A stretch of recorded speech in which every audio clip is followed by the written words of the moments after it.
puntahan ko, Yusek, ito pong concern ng ating mga netizen. Si Virgo Francisco, tanong ko lang po, may serbisyo ba dyan na halimbawa mag-follow up ka about national ID ng mga anak ko?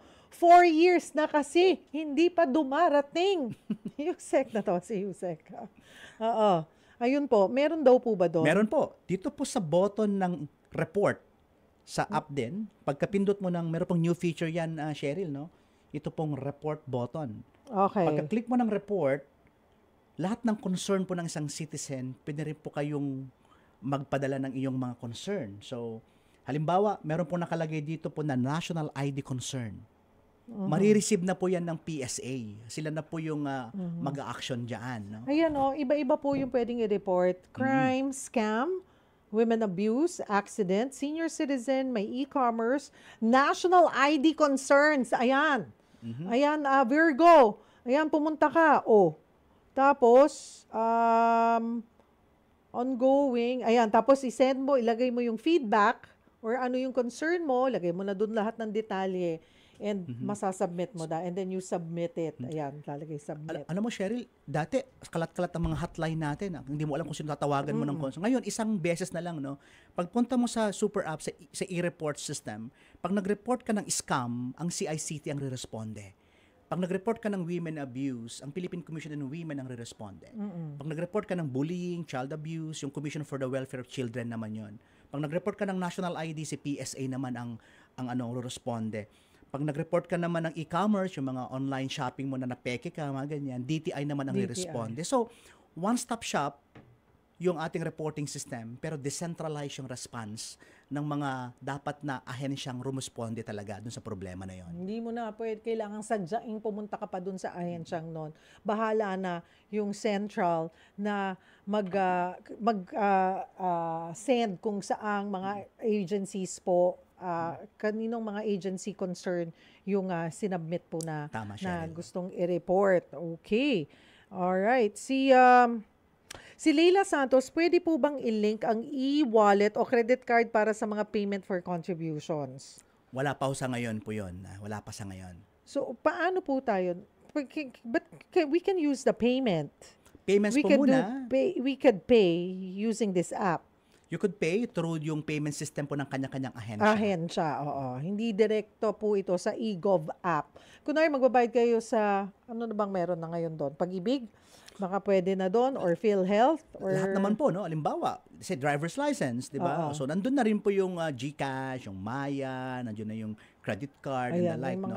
So depende po kung ano yung inactivate ng kanya-kanyang agency. Hindi na po si DICT ang mag-activate doon. Kanya-kanya na po yung ating mga agencies na mag-activate ng payment nila. Okay. Si Albert De Los Santos, pwede po ba sa super app mag-online ng medical assistance sa DSWD? Meron na po yung pinakita natin kanina, yung Servicio Hub natin po, no. Pag pindot mo ng Servicio Hub, i-click mo yung medical assistance, ilagay mo na po doon yung kailangan mo ng tulong sa halimbawa, yung iyong reseta sa gamot na hindi kayang bayaran o yung hospitalization mo na hindi kayang ma-afford.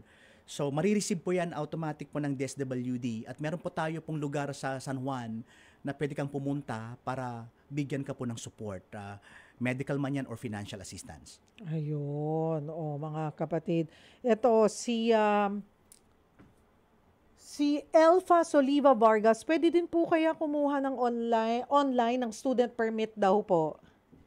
Tingnan natin, punta ka sa LTO. Sa LTO po ba ang student permit? Opo. So sa ngayon po ang LTO, inactivate pa lang yan, renewal pa lang po ng lisensya. No? Okay. Pero ang pagkakaalam ko po, ang LTO ay ginagawa na ho nila yung kanilang new.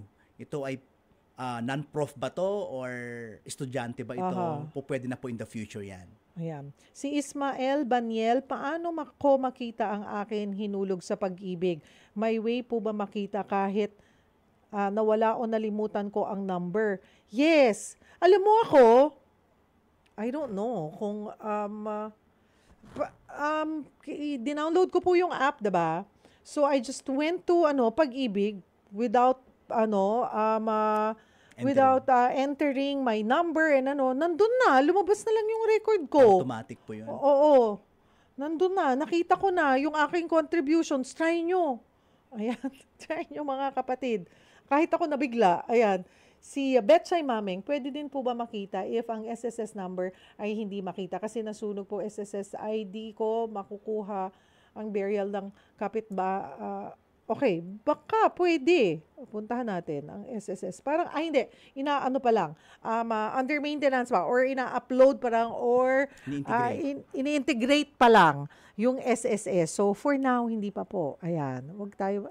Okay, si Tess Kabili dito na bilang senior citizen at hindi na basta-basta makapag-travel, gusto ko sana makapag-avail ng services para sa mga senior citizen na tulad ko, including benefits through online transactions. May ganoon po ba? Sa ngayon po, syempre kung na-download mo na yung eGov app, bahay ka na lang pong mag-avail ng government services. Pero may isang feature po ang eGov app na kapag senior citizen ka, magpapakita agad-agad yung senior citizen ID mo. Automatic po siya agad-agad dito. Since hindi pa tayo 6 years old, Cheryl, di pa natin makita yung ating senior. Pero pag nakita mo na po yun, kahit wala kang dalang ID, pag nag-grocery ka o kumain ka sa restaurant, yun na ipapakita mo. So yung eGov app mo na ipapakita mo, magkakaroon ka na ng mga diskwento. Okay, that's good. Ayan, so kailangan talaga may eGov app, mga seniors natin. Si Topher Alcazar, ang hirap po pagdating sa OTP, kahit on time ang paglalog, lagi siyang invalid daw ang lumalabas. Nakatatlong attempt na ako. Bakit po ganun? Ha? Ako naman hindi. Bakit kaya? Nakakakuha po ba kayo ng ganitong report? Mabilis po yung OTP natin. Baka naman po minsan nami-misinterpret yung word na MPIN saka OTP. Oo. Yung MPIN kasi ikaw ang gagawa. Oo. Ikaw ang gagawa. Minsan, pinapasok nila yung OTP nila sa MPIN nila o kaya pinapasok naman nila yung OTP nila sa MPIN nila. So, tingnan nyo humaigi po yung message po, no? Kapag OTP, ito yung nare-receive mo na text message. Kapag MPIN, ito po yung ginawa Alam mo na PIN. Parang password. Password mo Parang po yun. ganon. Oo. Napagpapalit minsan po yun ng ating mamamayan minsan, yung MPIN saka OTP. Oo, parang kagaya kanina, nakakuha ko, naipasok ko yung OTP, and then after nun, may lumabas din MPIN. So, ikaw na yon magpapasok nun. Si Rowena Lorenzo, magagamit po ba yung digital ID sa iba't ibang transaction? Ipapakita lang yung digital ID, okay na? Yes po. So, meron na pong circular na binigay or pinalabas ng PSA na kung ano po yung power ng physical na ID. Yan. Pwede mong pindutin, Cheryl, yung enlarge siguro sa baba. Merong enlarge button. Ayun, enlarge Ayan. ID. Ayan. Ayan. So pag pinakita mo po yan, hindi rin pwedeng itong ipeke po kasi nga meron pong gumagalaw na bagong Pilipinas logo po yan, no? Ayun nga, ayun Oo, dito sa tabi ng picture. Opo. So kahit po na i-edit yan, hindi po gagana yan. So meron po tayo pong security features po ng ating national ID. Pwede na po yan gamitin. Oh, 'di ba? At dami po. Sana makapag-download na po kayo. So far, sabi niyo po 16 million users na ang meron, pero ang dami po nating Pilipino. Parang ilang percent na po 'yon pag tinitingnan Sa natin? mga using public, dapat nasa at least mga 80 million po yung ating hinihit, no? Kahit 70 to 80 million. Wag lang yung mga bata and So hopefully dahil sa sobrang dami naman pong download everyday, Cheryl, no? Medyo nakakatuwa ngayon kasi everyday po since ni-launch po ng ating mahal na Pangulo, nag-grand launch po tayo po, I think 2 months ago. Meron tayong grand launch ng super app sa San Juan.